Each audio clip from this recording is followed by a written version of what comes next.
नमस्कार दोस्तों। क्या आपने कभी सुना है कि एक ऐसी स्त्री के लिए भगवान विष्णु ने अपना वैकुंठ छोड़ दिया जिसे पूरा समाज अपवित्र मानता था।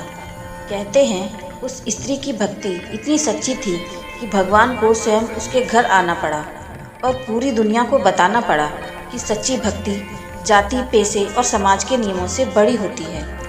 आज की यह कथा उसी अद्भुत भक्त की है जिसकी पुकार सुनकर स्वयं नारायण उसके घर के द्वार पर आ खड़े हुए।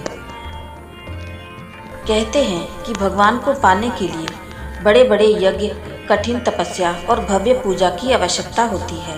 लोग मंदिरों में सोना चांदी चढ़ाते हैं, बड़े बड़े अनुष्ठान करते हैं और सोचते हैं कि शायद इसी से भगवान प्रसन्न होंगे। लेकिन इतिहास में एक ऐसी घटना भी हुई थी जिसने यह साबित कर दिया कि भगवान को न धन चाहिए न वैभव, उन्हें चाहिए तो केवल सच्चा प्रेम और निष्कलंक भक्ति। यह कथा दक्षिण भारत की एक स्त्री की है। समाज उसे सम्मान की दृष्टि से नहीं देखता था। लोग उसके नाम से भी दूरी बनाते थे। उसके जीवन का पेशा ऐसा था जिसे लोग पाप और कलंक समझते थे। गांव के लोग अक्सर उसे ताने मारते थे, उसका अपमान करते थे और उसे अशुद्ध कहकर दूर भगा देते थे। लेकिन कोई यह नहीं जानता था कि उस स्त्री के दिल में भगवान विष्णु के लिए कितनी गहरी श्रद्धा छिपी हुई थी। उसका छोटा सा घर था, टूटी हुई दीवारें, साधारण सा आंगन और एक कोने में रखा था मिट्टी का दीपक। हर रात जब पूरा गांव सो जाता था तब वह स्त्री चुपचाप उस दीपक को जलाती और भगवान विष्णु का स्मरण करती। उसके पास पूजा के लिए न सोने के पात्र थे न महंगे फूल। वह बस अपने हाथ जोड़कर भगवान से बातें किया करती थी। कभी कभी उसकी आंखों से आंसू बहने लगते और वह धीरे से कहती, प्रभु, दुनिया मुझे चाहे कितना भी अपवित्र समझे, लेकिन आप मेरे मन को जानते हैं। अगर मेरे जीवन में कोई पवित्रता है तो वह सिर्फ आपके नाम की वजह से है। उसकी यह भक्ति किसी को दिखाई नहीं देती थी। दुनिया के लिए वह केवल एक तिरस्कृत स्त्री थी।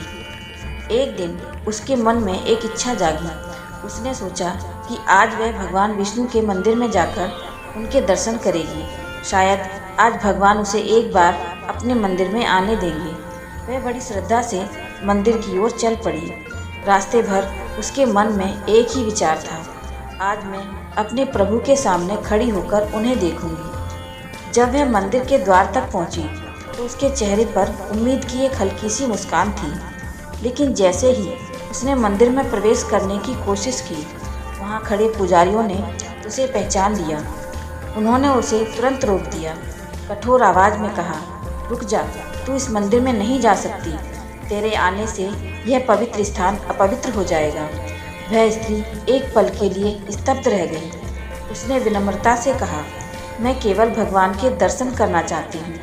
मैं कुछ भी अपवित्र नहीं करूँगी। मैं किसी भी चीज़ को हाथ नहीं लगाऊंगी। लेकिन पुजारियों ने उसकी एक न सुनी। उन्होंने उसे मंदिर की सीढ़ियों से नीचे धक्का देकर बाहर कर दिया। यह अपमान उसके हृदय को चीर गया। वह मंदिर की सीढ़ियों पर बैठ गई। उसकी आंखों से आंसू लगातार बह रहे थे।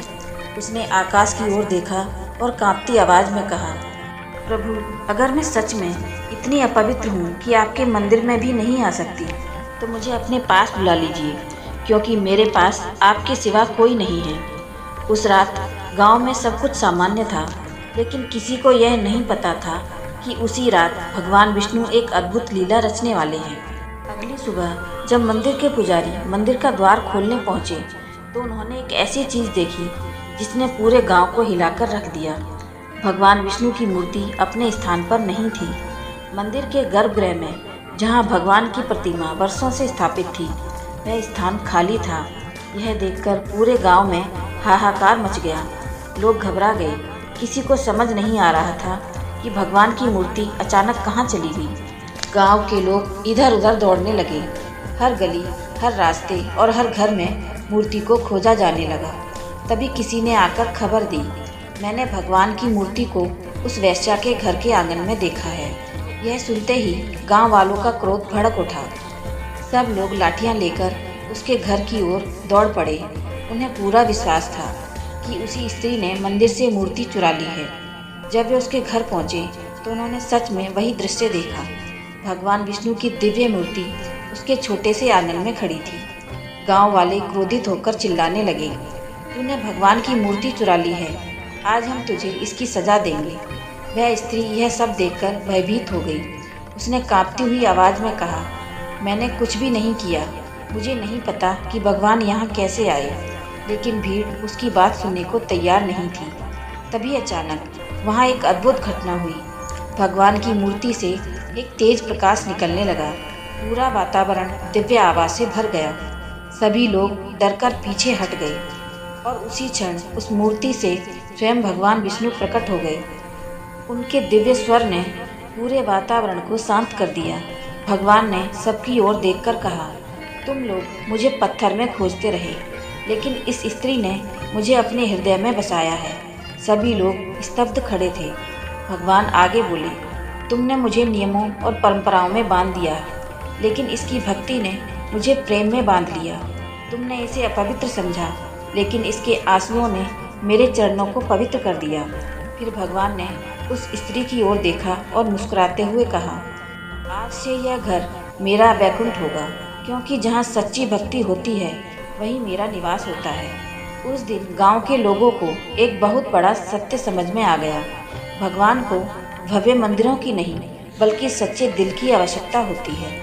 उस दिन के बाद किसी ने उस स्त्री का अपमान नहीं किया, क्योंकि सभी को पता चल चुका था कि जिस स्त्री को वे अपवित्र समझते थे वही भगवान की सबसे प्रिय भक्त थी। कहते हैं भगवान चेहरा नहीं देखते, वे केवल हृदय की सच्चाई देखते हैं। भगवान महलों में नहीं रहते, वे वहीं रहते हैं जहाँ सच्चा प्रेम और सच्ची भक्ति होती है। और यही इस कथा की सबसे बड़ी सीख है। उस दिन से सभी को यह समझ आ गया कि भगवान को सोने के मंदिर नहीं चाहिए, उन्हें चाहिए एक सच्चा दिल। दुनिया चाहे किसी को कितना भी छोटा क्यों न समझे, लेकिन भगवान उसके हृदय की भक्ति को जरूर पहचान लेते हैं, क्योंकि भगवान चेहरा नहीं देखते, भक्त के मन की सच्चाई देखते हैं। अगर आपको भी यही लगता है कि भगवान केवल सच्चे प्रेम के भूखे हैं, तो कमेंट में जय श्री हरि जरूर लिखें। अगर आपको यह कहानी पसंद आई हो तो प्लीज़ लाइक करें और चैनल को सब्सक्राइब करें। मिलते हैं अगली वीडियो में एक नए रहस्य और नई कहानी के साथ। हर हर महादेव।